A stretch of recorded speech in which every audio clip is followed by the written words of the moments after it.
आपल्याला जास्त उत्पादन पाहिजे असेल तर झाडाच्या पानाचे आरोग्य चांगले ठेवणे खूप गरजेचे असते। मित्रांनो, जेवढी पानाची साईज मोठी असते तेवढं उत्पादन जास्त होते, तेवढी फळाची साईज मोठी होते। यामध्ये कितपत तथ्य आहे हे बघण्यासाठी आजचा व्हिडिओ आहे। या व्हिडिओच्या शेवटी मी तुम्हाला पानाची साईज मोठं करण्यासाठी आपल्याला एक कॉम्बिनेशन दिलेलं आहे, एक फॉर्म्युला दिलेला आहे। तो फॉर्म्युला बघण्यासाठी हा व्हिडिओ शेवटपर्यंत बघा। चॅनलवर नवीन असाल चॅनलला सबस्क्राइब करा आणि जास्तीत जास्त लोकांपर्यंत हा व्हिडिओ शेअर करा।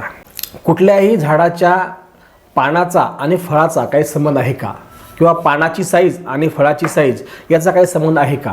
मित्रांनो, यासाठी आपल्याला एक फॉर्म्युला अभ्यासावा लागेल। हा फॉर्म्युला असा आहे, पानाचा आकार आणि फळांचा आकार काही संबंध आहे का ते आपण पाहूया।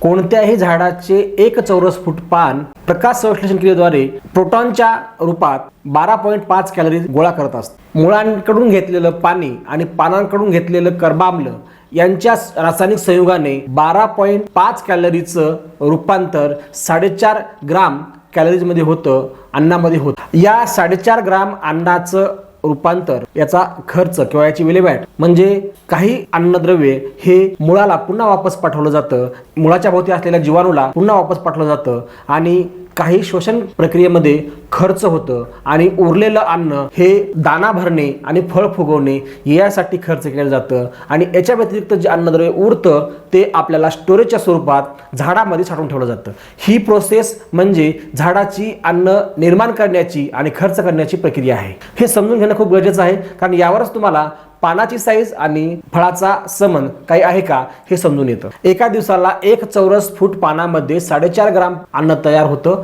त्यापैकी 1.5 ग्राम अन्न दाना भरण्यासाठी वापरलं जातं आणि 2.5 ग्राम हे फळ फुगवण्यासाठी वापरलं जातं। या थेअरीतून आपल्याला काय लक्षात आलं की जर पानाची साईज मोठी असेल तर अन्नद्रव्याचा साठा जास्त केला जातो आणि अन्नद्रव्याचा साठा जेव्हा जास्त होतो तेव्हा आपल्या फळाची साईज वाढते आणि दाण्याची साईज सुद्धा वाढते। मग ते फळ असो किंवा दाणा असो, जर तुम्हाला फुगवायचं असेल तर अन्नद्रव्याची पूर्तता होणं गरजेचं असतं। जर तुम्हाला दाणा आणि फळ वाढवायचं असेल तर त्या झाडामध्ये तुम्हाला पानाची साईज मोठी असणं खूप गरजेचं आहे।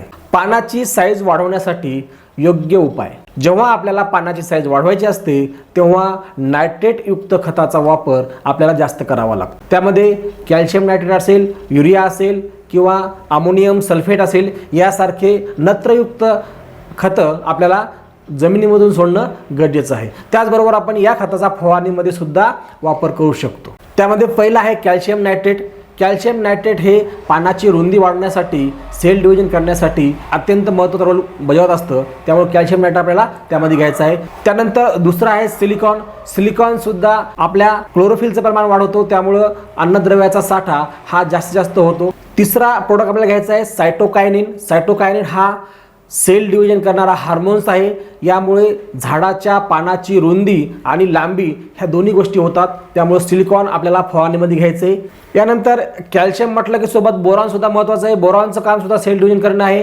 कॅल्शियम आणि बोरॉनची कॉम्बिनेशन जर असेल तर झाडामध्ये काळोखी निर्माण होते आणि कॅल्शियम हे नायट्रेटयुक्त असल्यामुळे, नत्राचं प्रमाण त्यामध्ये असल्यामुळे कॅल्शियम नायट्रेटमध्ये कॅल्शियम आणि नत्र ह्या दोन्ही गोष्टी आहेत। यानंतर चौथा प्रोडक्ट घ्यायचा आहे बोरॉन। बोरॉन आणि कॅल्शियम ही जोडी सोबत लागते, कारण बोरॉन हा कॅल्शियमला मदत करत असतो आणि बोरॉनमुळे झाडामध्ये जो पिवळेपणा आहे तो राहत नाही। बोरॉन हे काळोखी आणण्याचं काम करते, त्याचबरोबर बोरॉन हे सेल डिव्हिजन सुद्धा चांगल्या पद्धतीने करत असते। मित्रांनो, हे 4चं कॉम्बिनेशन घ्यायचं आहे। याचं प्रमाण तुम्हाला लक्षात घ्या। यामध्ये पहिलं आहे कॅल्शियम नायट्रेट 200 ग्राम 200 लिटरसाठी घ्यायचं आहे। सिलिकॉन बेस स्टिकर असलं तर खूप चांगलं, सिलिकॉन बेस स्टिकर घ्या, ॲग्री 82 घ्या। हे तुम्हाला 5 ml प्रति पंप त्याचं प्रमाण आहे।